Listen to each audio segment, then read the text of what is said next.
This episode of The Energy Show is proudly sponsored by Sunlight and Power, the Bay Area's leading commercial and residential solar contractor. SLP has been designing and installing photovoltaic, battery backup, and solar thermal solutions since 1976. Help fight climate change. Go solar with Sunlight and Power today. So, you want to save the world with clean energy?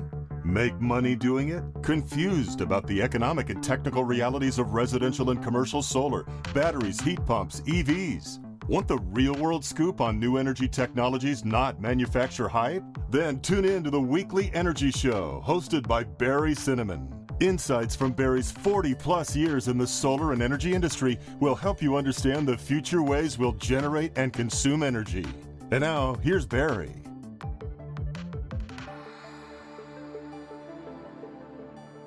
Welcome to this week's Energy Show. After you've had rooftop solar for a year or two and you look up at your panels, you're going to wonder, should I clean those solar panels? They look a little bit dirty. Now, that question occurred to me a few weeks ago. Gee, my solar panels look dirty. It's time for a cleaning. So I'll tell you about the logic and some of the experiences that I've had over the years with panel cleaning.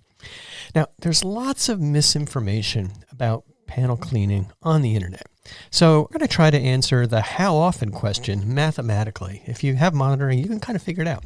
And we're going to answer the how to clean question based on experience and doing a lot of research. And talk especially about how not to clean your solar panels. These comments are based on experience, research, and safety. And we've had a lot of experience with that. Now, here's the reality. Even if your brand new solar panels or freshly cleaned solar panels have been up there for only about a week, when you look at them in most places around the world, they're going to look a little bit dirty right away. Mine looked really dirty from the ground. I'm looking at them from an oblique angle. But the looks can be really deceiving. The panels usually look much dirtier when looking from the ground because you're just seeing the reflection of the dirt that's diverting the sun's rays.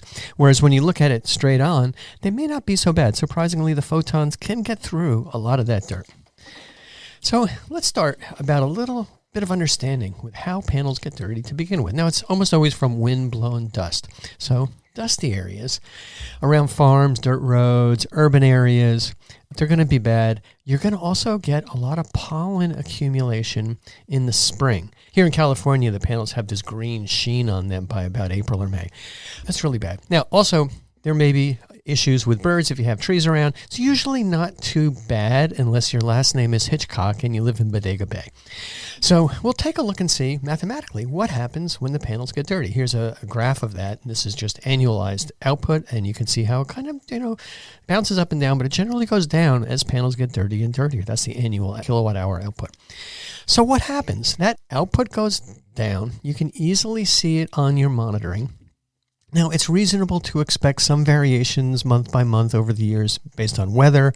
If it's been really cloudy, you're going to have lower output. Ironically, if it's been really hot, the output's a little bit lower. And if you get some heavy rains, and especially in areas around the country, around the world where you get regular rains, after a very heavy rain, the panels are going to get cleaned up.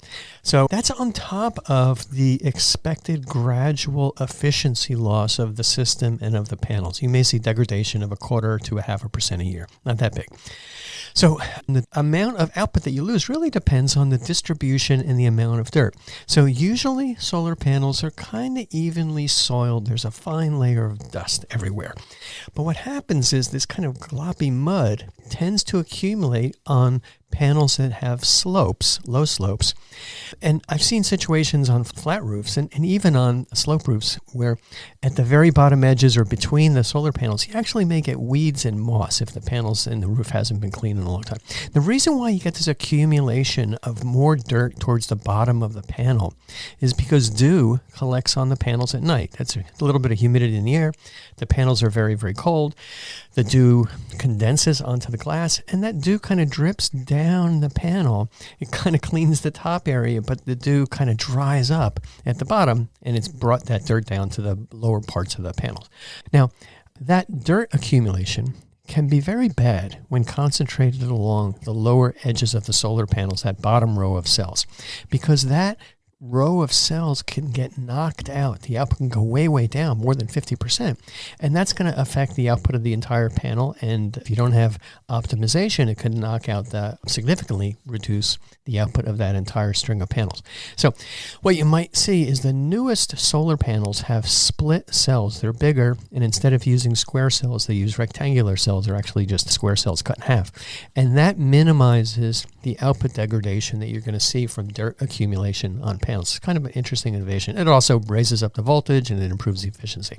So depending on the type of system you have, an ordinary string inverter with string optimization, DC optimizers where you're optimizing every individual solar panel, or microinverters where you're also optimizing every single solar panel, you're going to see different effects from this kind of dirt and soiling. String inverters are typically worse because if one panel gets very dirty, it's going to knock out that string.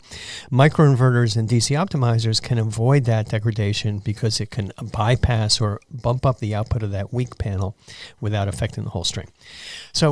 So just kind of backing up, what happens when it's dry and dusty? Panels get really dirty. What happens during a hard rain? Well, that hard rain will pretty effectively clean off those panels. A light rain is not going to really do it. You really need a downpour. And then those panels are going to be pretty thoroughly cleaned, except for, when we kind of go up there after a good rainstorm, there's sometimes stubborn dirt at the bottom of the panel. And also, if you have sap accumulating, the water doesn't really take that off, and that's something that's going to have to be scrubbed off. All right, so when we kind of look at how often you should clean your solar panels, I like to look at it mathematically, taking into account the economic factors. So here are some of the circumstances where it's most valuable economically to clean your solar panels. Locations where it doesn't rain regularly, dry climates, California, the desert. Places where it's very sunny, because you're going to lose even more energy in sunny places than if it's not so sunny. Bigger systems, because it's more cost effective to clean big solar panel arrays, certainly utility scale solar, big commercial arrays. It's more cost effective to clean those than, getting a crew of 1 or 2 guys in a truck and coming out to your house. So it's bigger systems, more cost effective, makes more sense. Now, it depends on the orientation and the slope of your panels, particularly if you have low tilt angles. You're going to get more dirt accumulation. Really bad dirt accumulation on flat panels or panels that are maybe only 1 or 2 degrees slope. Now, it's nice because you can get a lot of panels on a flat roof, but if you don't tilt them by at least 5%, you're going to get more soiling because the mud doesn't run off in the rain. It's generally better to clean the panels when you have low labor costs in your area because it's going to be less expensive to clean those panels. So you can kind of crunch through some of these economics on the energy savings and the cleaning costs to see if it makes sense. How often should you clean your panels? Every 2 or 3 years, or maybe every 5 years, or maybe only 10 years. So the internet's a great thing. Lots and lots of good information on there. But there's also a lot of bad advice out there. And when I kind of just did a generalized search and when and how to clean solar panels, I found that there's a lot of bad conventional wisdom for cleaning solar panels. Clean Technica says, don't clean your panels. Well, that's not a good generalization. If your panels are very dirty, it might make sense to clean them, and we'll talk about how to do that. Several websites recommend cleaning your panels once or twice a year. That's crazy. Maybe if you're OCD, you want to make sure those panels are clean, but the cost of cleaning the panels twice a year can almost guarantee it's not going to be worth it in terms of the added electricity savings you're going to achieve. Some places say use tap water. Well, watch out, because in most places around the country, the minerals in tap water, it's hard water, those minerals will precipitate out when the water dries and can stain your panels. You kind of get an idea about that. When you drive your car, you park your car in a parking lot, or you park your car in your driveway, and there's a water sprinkler there, and the sides of the car get sprinkled with that water, tap water, coming from a municipal supply. That water dries, precipitates out, and you get this white dots and white films. You don't want that on your solar panels. Energy Matters, another site, said clean the panels from the ground using a hose. I've never encountered a system that could be cleaned effectively from the ground with the hose. First of all, the tap water in that hose has minerals that will stain your panels when that water dries.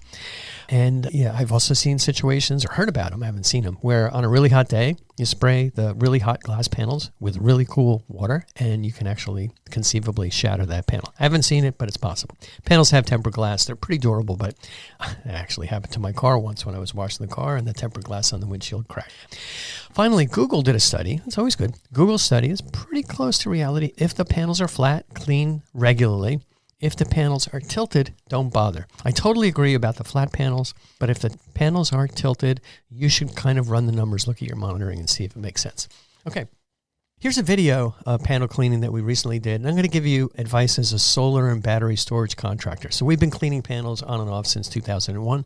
Candidly, we lose money when we clean the solar panels because we do everything according to the OSHA regulations. We have trained people. We have workers' comp. It's expensive. And so our costs to clean the panels are more than what you can get if you just kind of, do a Google search and find the local solar panel cleaner. So we recommend finding local solar panel cleaning companies, and the video that you see above comes from one of the projects that one of those contractors did.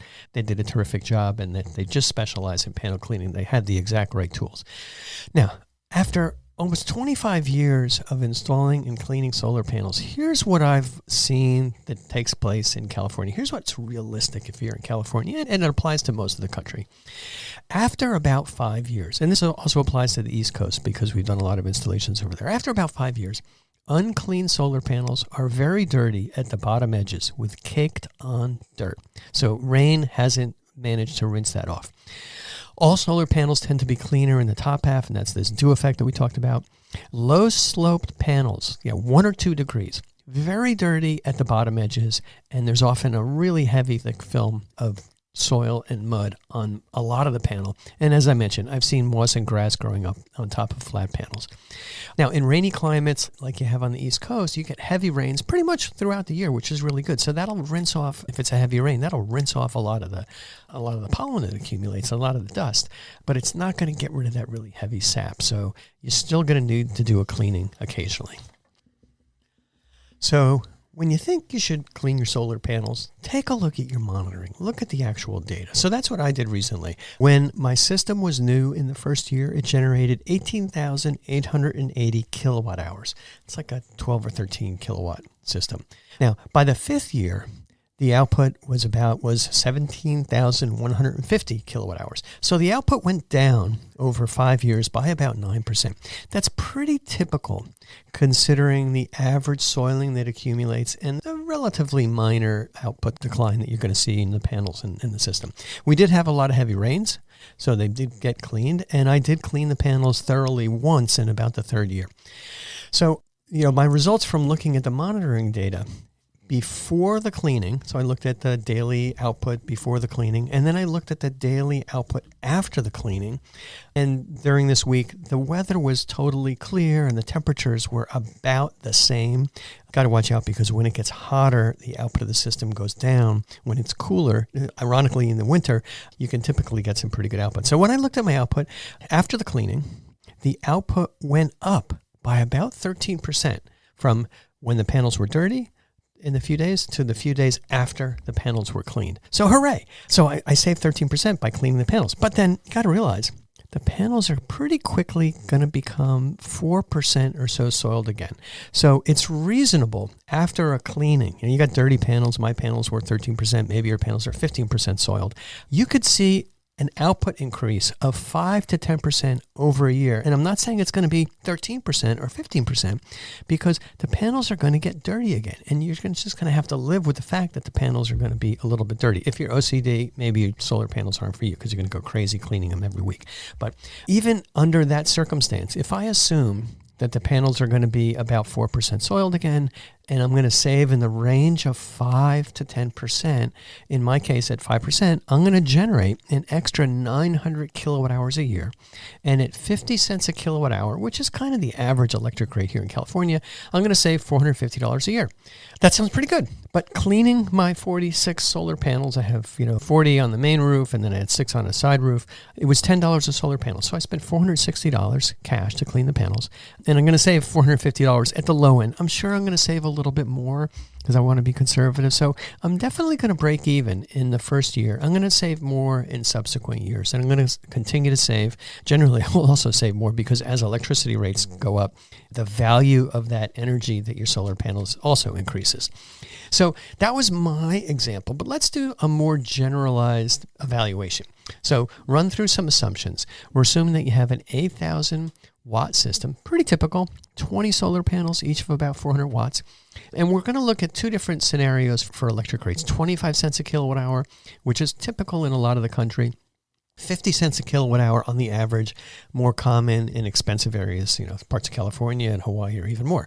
And then when we looked at different scenarios of 4%, generally very clean panels, somewhat dirty, 8%, and extremely dirty, 15%. I was kind of more on the extreme side.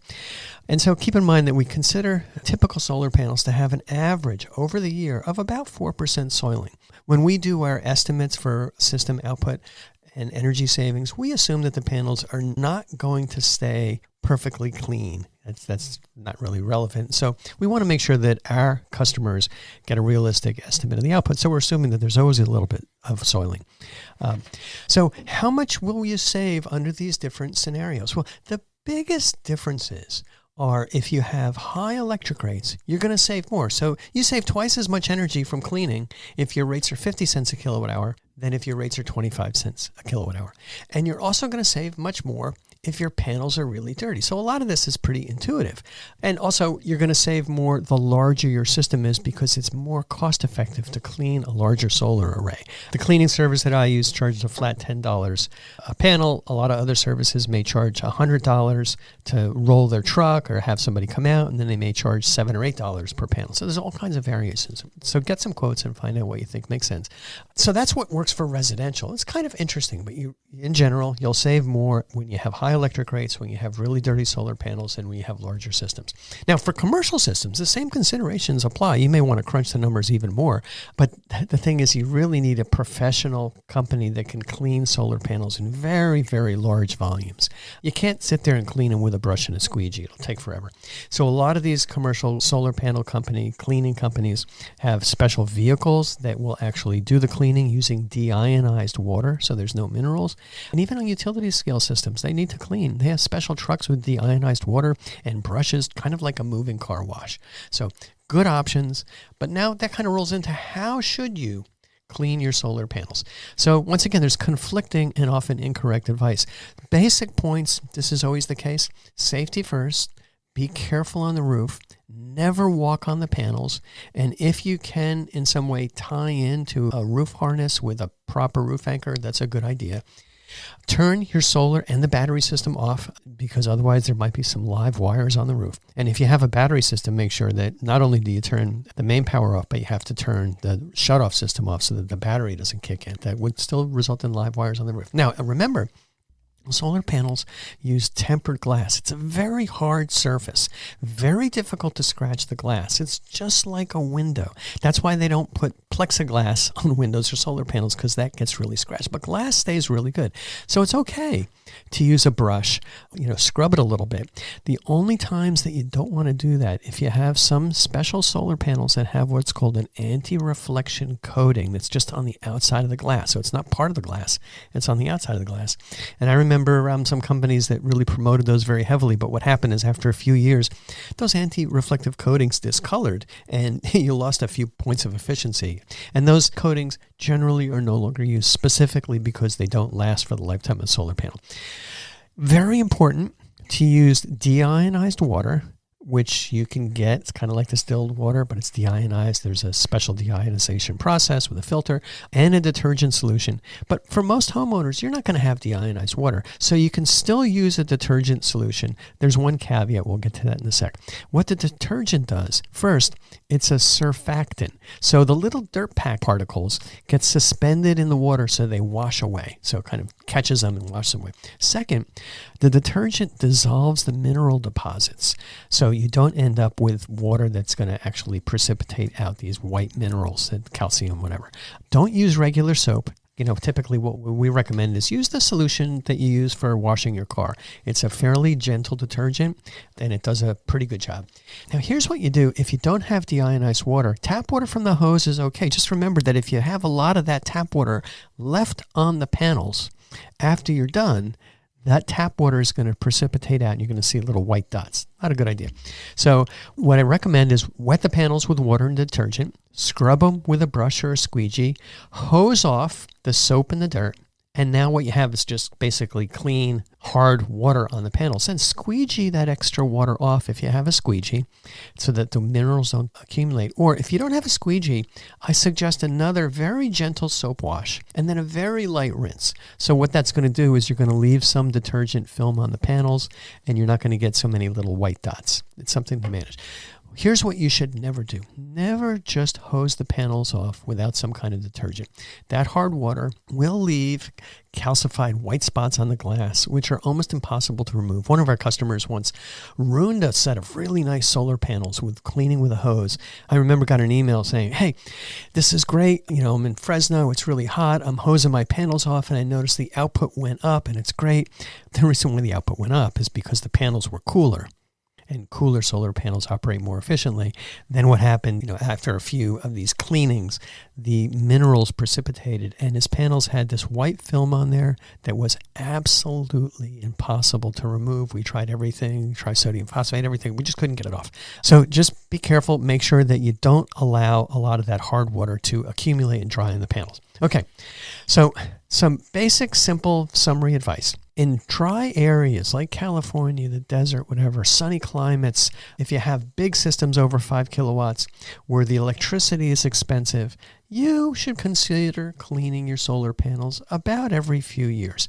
And the time to clean them, at least here in California, is I would always clean them once during the late spring or very early summer. You want to wait until most of the pollen's off. So you get a lot of tree pollen, a lot of flower pollen.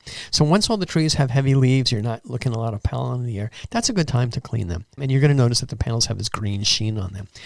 Very small systems may not be worth the third-party cleaning expense. You can clean them yourself, but hiring a cleaning company to clean like a 3 kilowatt system, it's going to cost a lot of money, unless your panels are filthy. If you're in a very rainy climate where you get regular heavy rains, you don't want to really bother cleaning your panels unless they're flat, which the rains may not always going to get all that mud off, and dirty.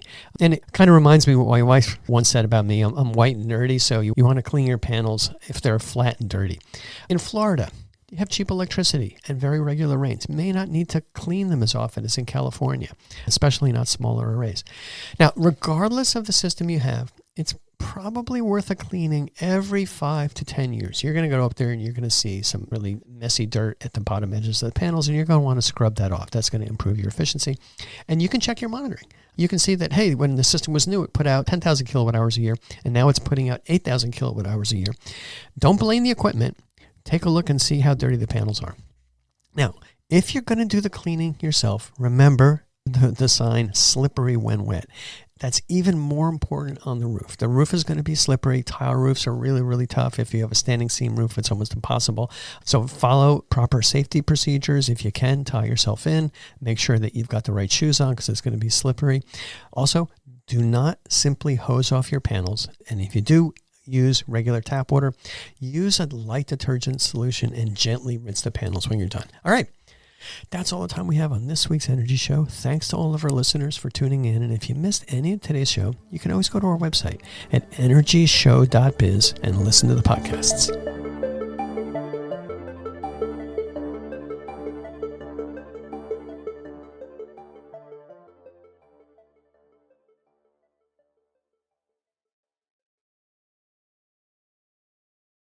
This episode of The Energy Show was proudly sponsored by Sunlight and Power, the Bay Area's leading commercial and residential solar contractor. SLP has been designing and installing photovoltaic, battery backup, and solar thermal solutions since 1976. Help fight climate change. Go solar with Sunlight and Power today.